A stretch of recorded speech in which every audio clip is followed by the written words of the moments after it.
Tag-init na at panahon na naman ng mangga. Nanungkit ka na ba at kumain ito habang nagpapahinga sa ilalim ng puno ng mangga?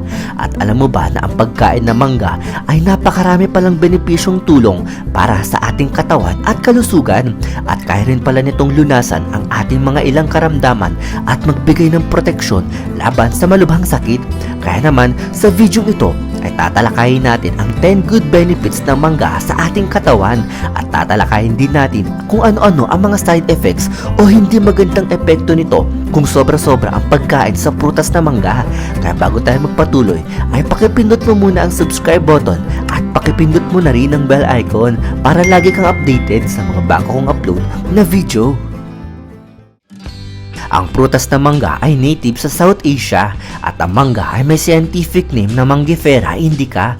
Dito naman sa ating bansa ay kahit saang parte ng Pilipinas ay mayroong tumutubong puno ng mangga sapagkat ang puno nito ay tumutubo sa mga tropical na lugar. Ngunit sa panahon ngayon ay tumutubo na rin ang mangga sa iba't ibang parte ng mundo. Alam mo ba na mayroong 14 na uri o varieties ng mangga na mayroon ang Pilipinas? Kabilang na dito ang Pico Mango, Indian Mango at ang pinakasikat at pinakamatamis na uri ng mangga sa Pilipinas ay ang Carabao Mango. At dahil dyan, ang Pilipinas ay ang pang-10 sa top exporter ng mangga sa buong mundo noong nakaraang taon. At ito ay ayon sa datos mula sa Trade. Hindi lang sarap at tamis-asim ang dulot ng mangga. Dahil ayon sa mga food nutritionist, ang isang peraso ng prutas ng mangga o ang 336 grams nito ay nagtataglay ng 150 mg ng vitamin C, 564.5 mg ng potassium, 534 microgram ng vitamin A, 7.4 gram ng fiber at 71 microgram ng folate. At narito ang 10 benepisyo ng pagkain ng prutas na mangga na sobrang nakatutulong sa ating kalusugan at katawan. Number 10, nakapagpapaganda ng balat. Naglalaman ang mangga ng mataas na antas ng vitamin C. Ang bitaminang ito ay lubos na kailangan o isang importanteng sangkap upang makagawa ang ating katawan ng collagen at ma-repair ang ating body tissues. Ang collagen ay isang mahalagang protein para sa pagkakaroon ng healthy tissues nang sa gayon ay magkaroon ng elasticity ang ating balat na siyang lubos na nakatutulong upang maiwasan ang paglitaw ng kulubot na balat o tinatawag na wrinkles at maiiwasan ang paglaylay ng balat na lubos na nakakatulong lalo na sa mga nagkakaedad na. Number 9, pinapalakas ang ating immune system. Hindi lang ang mga orange at citrus fruits ang mayaman sa vitamin C dahil mayroong napakataas na antas ng vitamin C at iba pang nutrients ang prutas na mangga. Nakakatulong ang mataas na vitamin C na taglay ng mangga sa pagpapalakas ng ating immune system. Ito ay lubos na mahalaga upang ang ating katawan ay magkaroon ng proteksyon upang tayo ay hindi kaagad kapitan ng mga sakit katulad ng lagnat, sipon, ubo at mga impeksyon. Number 8, pumupuksa ng free radicals. Ang free radicals o X-rays at pollution ay nagdudulot ng damage sa ating cells at nagsasanhi ng pagkakaroon ng iba't ibang sakit. Nakakatulong ang pagkain ng mangga na pigilan na magkaroon ng mga sakit na ito ang ating katawan sapagkat mayaman ang mangga sa mga antioxidants tulad ng vitamin C, vitamin A at iba pang phytochemicals at ang mga ito ay tumutulong na magbigay proteksyon at pigilan ang masamang epekto ng free radicals sa ating katawan.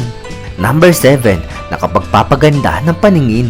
Kasama ng pagkakaroon ng mangga ng antioxidants, ang mangga ay nagtataglay rin ng beta-carotene na isa pang uri ng antioxidant na tumutulong sa pagbibigay suporta sa kalusugan ng ating mata upang magkaroon ng malinaw na paningin. Bukod pa rito, ang mga antioxidant na lutein at zeaxanthin ay mga uri ng carotenoid na matatagpuan sa mangga. Nakakatulong ito sa ating retina at lens ng ating mata upang mabawasan ang madalas na pagkasilaw.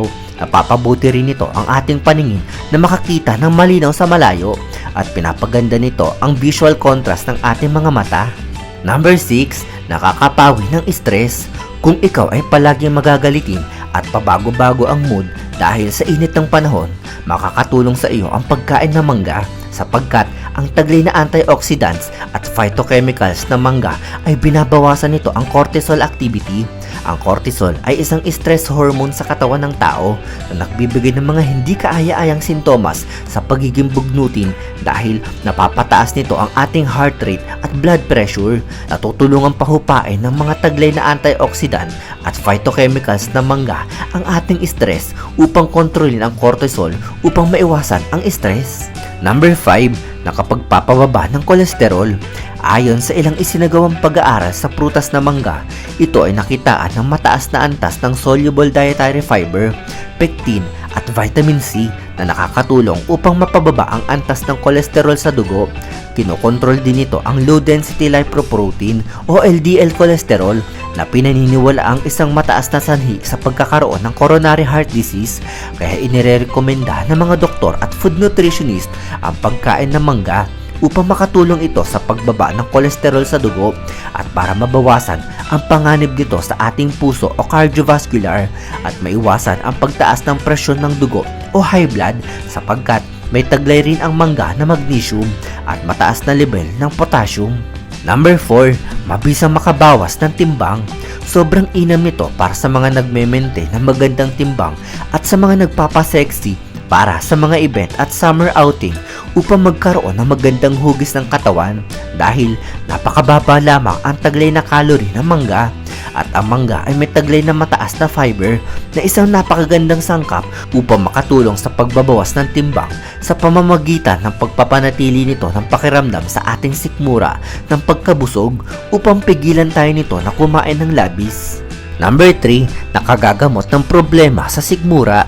Sobrang inam din ang pagkain ng mangga kung ikaw ay may problema sa panunaw at pagdumi dahil ang mangga ay may taglay na amylase compound at dietary fiber na mabuti para sa pagpapabilis ng pagtunaw ng ating mga kinain. Ito ay dahil sa amylase compound na nakapagpapadali sa pagtunaw ng mga starch na hirap tunawin ng normal na proseso ng panunaw ng ating sikmura at ang taglay nitong dietary fiber ay nakakatulong sa regular na pagdumi at inaalis ang sakit na dulot ng constipation sa pamamagitan ng pagpapalambot nito ng ating dumi. Number 2, pumipigil sa banta ng cancer. Mayaman sa beta-carotene ang prutas na mangga. Ang beta-carotene ay siyang dahilan kung bakit nagkukulay dilaw ang laman at balat ng prutas na ito. At ito ay isang uri ng antioxidant na kayang labanan ang free radicals at kaya magkumpuni ng mga tissue sa katawan sa tulong din ng vitamin C na taglay nito. Binabawasan nito ang banta ng pagkakaroon ng cancer, ngunit ito ay hindi 100% epektibo sapagkat ipinapayo pa rin ng mga doktor at food nutritionist na kumain pa rin ng ibang prutas at gulay na masusustansya. Number 1, nakapagdudulot ng maayos na tulog. Malaking tulong ang pagkain ng mangga sa mga taong hirap makatulog sapagkat mayroong taglay na vitamin B6 ang mangga na siyang mahalagang elemento upang makagawa ang ating intestine ng serotonin. Ang serotonin ay ang tinatawag na happy chemical na siyang tumutulong sa atin upang mabigyan tayo ng maayos na tulog at nagbibigay sa ating utak na magandang mood.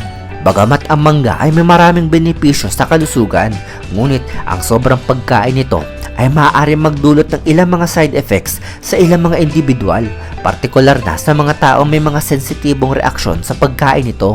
Sapagkat may ilang mga tao na maaari magkaroon ng mga allergic reaction sa mangga, partikular na sa balat, at bawal din ito sa may mga history ng allergy sa prutas. Ang sobrang pagkain ng mangga ay maaari makaranas ng diarrhea dahil mayaman sa dietary fiber ang prutas na ito. Mag-ingat din dahil may taglay din na natural sugar ang mangga, kaya maaari makaranas ng blood sugar spike kung kakain ng madami na lampas sa suggested servings nito. Iwasan din na makain ang buto ng mangga dahil naglalaman ng isang chemical na tinatawag na urushiol ang buto ng mangga na maaari makaranas ng pangangati o reaksyon sa balat ng ilang mga tao. Ayon sa mga eksperto, doktor at mga food nutritionist ay kumain lamang ng tamang dami at ang suggested na dami na pwedeng kainin nito ay 1 o hanggang 2 piraso ng mangga lamang, depende sa laki nito, matapos kumain ng agahan at pananghalian upang makasigurong ligtas at palaging malusog ang ating katawan. Ang pagdaragdag ng prutas na mangga sa iyong dieta bilang bahagi ng isang balanse at malusog na pagkain ay maaari magdulot ng maraming benepisyo sa ating kalusugan.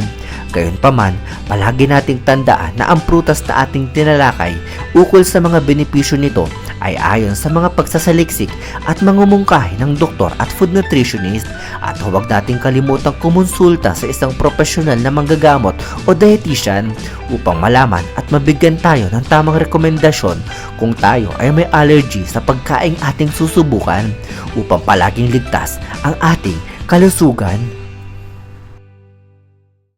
Isang episode na naman ang natapos sa linggong ito.